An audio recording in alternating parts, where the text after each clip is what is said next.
Dia tak boleh tahan. Unit tentera hak Malaysia training ni, askar US tak boleh tahan. Dia dalam segi survivor dalam hutan, dia panggil hutan hujan. Celsius bawah paras beku. Pada waktu itu mula kedengaran siren ambulan berulang-alik mengambil anggota tentera yang mengalami hipotermia. Namun apa yang mengejutkan, anggota tentera yang mengalami kesakitan itu bukanlah datang daripada Malaysia namun mereka yang mula. Hanya kek yang sempat menjadi alas perut sebelum berdepan hujan peluru untuk menyelamatkan 70 anggota elit Amerika Syarikat US Ranger yang ditawan militer Somalia di Rubuk Pengganas. Belakang saya ni dia menunjukkan terjunan tepat payung terjun yang dilakukan oleh sebuah pasukan khas sempena sambutan Hari Kebangsaan 20. Upayaan yang tinggi je mampu untuk tamatkan latihan ni dan dapatkan beres.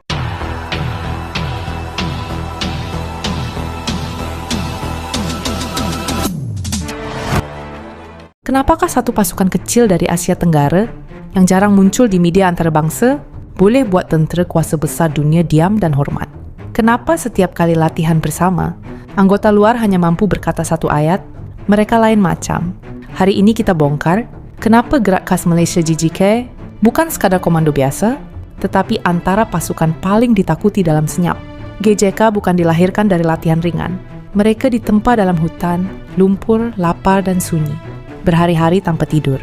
Misi jauh dari... Mana lebih hebat, bang? Kontenteraan Myanmar dengan Malaysia. Okeylah, mungkinlah ramah hak tengok ranking sebab saya baca komen bawah tu ramah hak tengok ranking.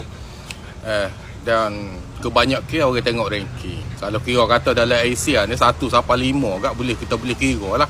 Tahun 2024 kau tak tahu. Kalau sebelum ni nombor 1 Indonesia, nombor 2 Vietnam, nombor 3 Thailand, nombor 4 Myanmar, nombor 5 Malaysia. Tahun 2024 kau tak tahu. Cuma pendapat kawan ni, kawan tak tengok ranking, kawan tengok sejarah hak lepas. Demo ingat 1993 di Mogadishu, Somalia, hak masuk nagi igak Muhammad Farah Aidid tu, unit apa hak masuk tu? Tentera negara nombor 1 dunia tu Amerika. Unit mana hak masuk ki? Delta. Unit Ranger. Dua tu. Tengok jadi gapo. Jadi nasi kerabu bah. Tu kalau kata askar Malaysia tak pergi tolong, jadi belacir bah. Jadi kita tengok sejarah. Lagipun satu lagi. Saing kawe besok cerita. Sebab Thailand ni dia ada training dinamo Operation Cobra Go setiap tahun dengan askar US. Kebanyakan Green Beret lah hak mari Lepas tu ada hak masuk pergi training di Malaysia. Jadi bila balik daripada Malaysia, dia cerita kepada sahabat kawan, dia kata tak boleh pergi. Dia tak boleh tahan. Unit tentera hak Malaysia training ni, askar US tak boleh tahan. Dia dalam segi survivor dalam hutan, dia panggil hutan hujan. Tempat kita dia panggil hutan hujan, dia panggil. Dia tak meheh dalam segi tu. Dia tak meheh. Puak-puak ni dia tak meheh. Walaupun dia nombor 1 dunia sekalipun. Dia kalah apa? Situ. Ni kawan nak share pendapat kawan. Demo nak faham lagu mana tu suka hatilah. Ni kawan nak royak pendapat kawan. Kalau segi survivor memang dia kalah lah. Tu tentera nombor 1 dunia tu. Macam mana kalau tak hebat GGK tu, Mak Saleh tak buat dokumentari cara survivor dalam hutan apa semua. Dia boleh sebut kata perang. Dia bukan sehari, bukan seminggu apa. Bertahun-tahun. Dia kena faham situ. Tak payah ambil 1993 lah, ambil tahun 2013. Dia lah Datuk. Operasi gapo, operasi Gaulah. Tengok. Hebat tak hebat. Habis gitu ya. Waktu habis gitu ya. Tu hak perang tu berpengalaman dalam perang tu berpuluh tahun tu. Jadi kita jangan duk penuh sangat. Jangan duk penuh sangat. Bagi kawan, tentera Malaysia memang hebat. Hak tu. Ranking kau tak ambil kira. Minta maaf lah. Demo nak ambil kira ranking. Demo punya pasal. Terima tu. Assalamualaikum. Kisah tentera Malaysia kebal salji.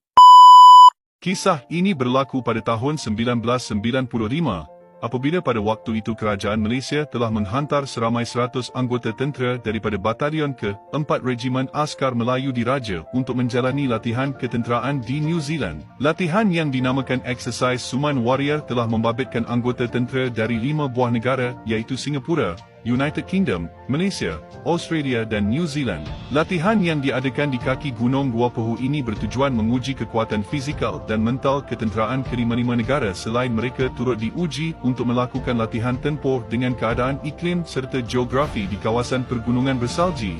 Selang beberapa hari, latihan itu berjalan dengan keadaan suhu 30 darjah Celsius bawah paras beku. Pada waktu itu mula kedengaran siren ambulan berulang-alik mengambil anggota tentera yang mengalami hipothermia.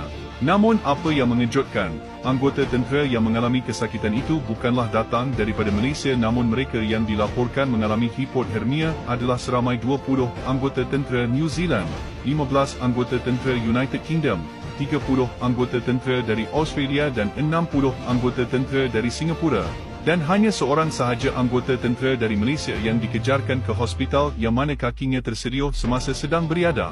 Malah sewaktu masa rehat latihan, tentera Malaysia tidak gemar untuk berehat dalam kemah namun sebaliknya mereka menggunakan masa yang terluang untuk beriadah bermain sepak takraw di kawasan salji. Demikianlah kelebihan mental dan fizikal yang ada pada anggota tentera Malaysia meskipun tidak terbiasa dengan keadaan dan suhu iklim sejuk mereka masih mampu menyesuaikan diri serta memanfaatkan pengalaman dengan sebaiknya. Jangan main-main dengan askar Malaysia. Keberanian kita dikagumi tentera Amerika dan juga penduduk Somalia. Ujar mereka, jangan main-main dengan askar Malaysia. Mereka nampak kecil tetapi apabila di medan perang mereka tak akan berundur. Itu adalah kata-kata tentera Amerika Syarikat. Askar Malaysia apabila di medan perang, tentera Amerika Syarikat pun tidak seperti mereka. Itu pula kata-kata orang Somalia. Nyata penghormatan itu amat layak untuk tentera Malaysia yang berperanan menyelamatkan tentera Amerika Syarikat yang terkandas di Pasar Bakara selepas helikopter mereka terhempas. Bukan saja tidak berundur di dalam peperangan, keberanian askar Malaysia juga dikagumi kerana semuanya mahu bersama berjuang. Malah, keberanian mereka menimbulkan kesukaran pula kepada ketua pelatun untuk membuat pilihan siapa yang mahu dibawa ke medan perang kerana semuanya mahu bersama. Tidak ada langsung keluhan kerana dipilih berperang tetapi ramai yang kecewa tidak dibawa bersama bersambung nyawa. Situasi itu tentu sekali dirasai oleh Ketua Company A-19 Regimen Askar Melayu Diraja RAMD Major Besara Aziz Abdul Latif yang menjadi orang pertama menerima arahan untuk menghimpunkan pasukannya bagi misi ke Pasar Bakara 22 tahun lalu. Apa yang paling sukar beliau lupakan ialah bagaimana anggotanya terpaksa berlapar ketika berhimpun sebelum peperangan bermula. Hanya kek yang sempat menjadi alas perut sebelum berdepan hujan peluru untuk menyelamatkan 70 anggota elit Amerika Syarikat US Ranger yang ditawan militer Somalia di Lubuk Pengganas. Kisah ini berlaku sekitar tahun 2000. Malaysia yang merupakan sebuah negara yang mengamalkan dasar luar yang berkecuali dan tidak ada konflik dengan mana-mana negara. Namun walaupun pendirian Malaysia sedemikian, pada waktu itu masih ada negara yang sengaja menimbulkan ketegangan. Akibat ketidakpuashati tentang beberapa perkara mengenai dasar Malaysia, negara berkenaan telah pun mengeluarkan kenyataan yang mengganggu-gugat kedaulatan negara dengan mengatakan hasrat akan melancarkan peluru berpandu terhadap Malaysia. Lantaran perkara itu, Komando Malaysia telah pun melancarkan satu misi sulit dengan menyusup masuk ke negara itu. Selepas berada di kawasan ketenteraan negara itu, Komando Malaysia sekali lagi berjaya menyusup masuk ke kawasan simpanan senjata peluru berpandu yang dikatakan akan digunakan untuk menyerang Malaysia. Tanpa membuang masa, Komando Malaysia telah bertindak dengan menampal stikar bendera Malaysia pada peluru berpandu tersebut dan terus pulang. Selepas daripada kejadian itu, negara berkenaan terus berdiam diri dan tiada lagi kedengaran kenyataan yang berbau serangan. Demikianlah kehebatan pasukan khas Malaysia dan mereka sentiasa bersiap sedia untuk mempertahankan kedaulatan negara Malaysia. Video yang kat belakang saya ni dia menunjukkan terjunan tepat payung terjun yang dilakukan oleh sebuah pasukan khas sempena sambutan Hari Kebangsaan 2023. Unit pasukan khas ni adalah daripada PDRM yang dikenali sebagai VET 69 ataupun nama glamour dia Komando 69. Nak senang faham sebab apa nama dia dikenali sebagai Komando 69, jom saya bawa anda semua kembali ke zaman darurat. Menteri Dalam Negeri pada waktu tu adalah Tun Dr. Ismail yang merupakan seorang negarawan yang mempunyai terlalu banyak jasa kepada negara kita. Doakan saya ada masa suatu hari saya akan buat video cerita pula pasal arwah Tun Dr. Ismail ni. Berbalik kepada Komando 69, idea penubuhan VET69 ni memang datang daripada Tun Dr. Ismail. Nak ada satu unit khas daripada pasukan polis untuk membantras aktiviti komunis kat negara kita. So, pada Oktober 1969, 1,600 pegawai dan anggota daripada pasukan polis hutan, mereka memohon untuk join pasukan VET69 ni.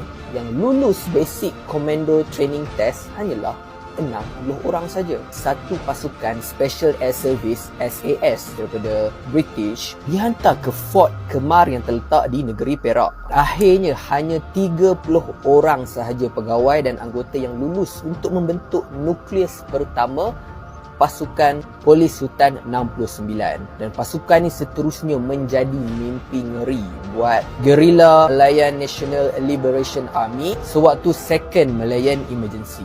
It's seriously very tough. It's mental and physical challenging.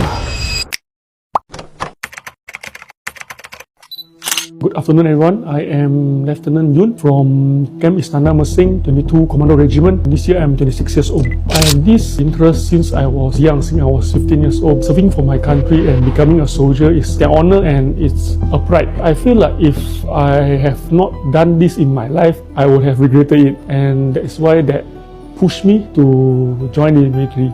Malaysian Army Special Force, also known as GGK Group Gerahas, is a special force of the army. It specializes in special taskings. Therefore, it has to go through different kind of specialized trainings, also known as basic commando course. After we have passed the basic commando course, then we will have to send to these different specialized trainings, which is created in Special Warfare Training Center. So we have land, air, or even amphibious training. So these three types of specialized trainings will differentiate us with other Malaysian army. So far for me, the hardest training that I've conducted is the selection course. It's an audio experience of my life. Seriously very tough. It's mental and physical challenging. A course that actually designed to test your physical and mental strength, to see how far you can go, how far you are determined to become a qualified special force.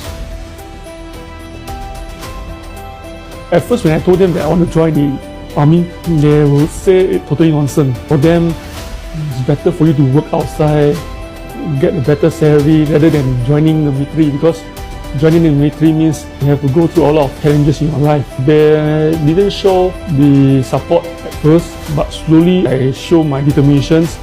I show my efforts that I really want to join this. So I slowly convinced them, and in the end they supported me to join the military. I don't treat my subordinates because of your skin color, because of your race, because of your culture, of whatever. We are all together. We are having trainings together. As a leader, I have to show the welfare of the water is the thing that we have to prioritize all the time. With that, I could actually show a good example in leadership so that I have a grip on them. Joining the military means you have little freedom. Entertainment, lepak with friends, you have very limited time. You have to sacrifice your time for your works. Like me myself, very limited time. That is the biggest challenges. You must prove the determinations, you must prove the consistency that you wish to join the army. It's a long journey. You have to take it slow and steady to see whether you yourself can cope with the trainings. Happy Merdeka to all Malaysians. Selamat menyambut Hari Kemerdekaan ke-68. Happy birthday to Malaysia, and to all Malaysians, enjoy holiday.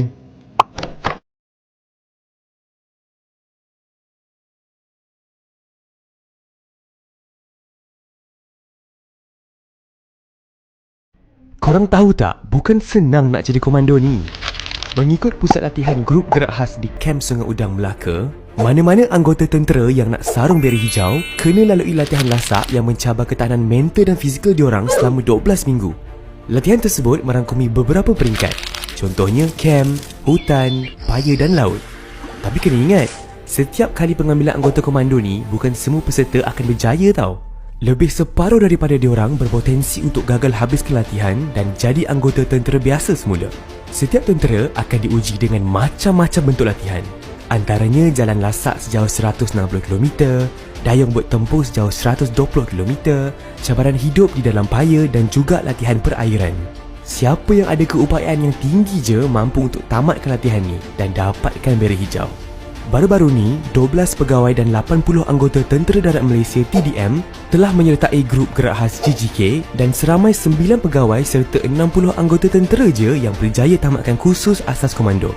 Salah seorangnya adalah penuntut berbangsa Cina, Lieutenant Muda Chan Min Yun. Dia merupakan graduan Perakaunan Universiti Tunku Abdul Rahman Utah dan dianugerahkan beret hijau atas kejayaannya menamatkan latihan. Kita bukan legenda yang dicipta. Mereka adalah hasil disiplin, iman, dan kesetiaan. Di saat dunia menilai kekuatan melalui angka dan teknologi, Malaysia memilih jalan berbeza, membina manusia luar biasa. Dan itulah sebabnya, GGK kekal dihormati, walaupun jarang disebut. Jika pasukan senyap ini saja sudah buat dunia terdiam, bayangkan apa lagi yang Malaysia simpan, yang belum kita tahu. Teruskan bersama Arus Story, kerana ada kisah Malaysia, yang dunia belum bersedia dengar. Arus Story dari lensa dan cerita. Bukan sahaja dihayati, tapi dipelajari.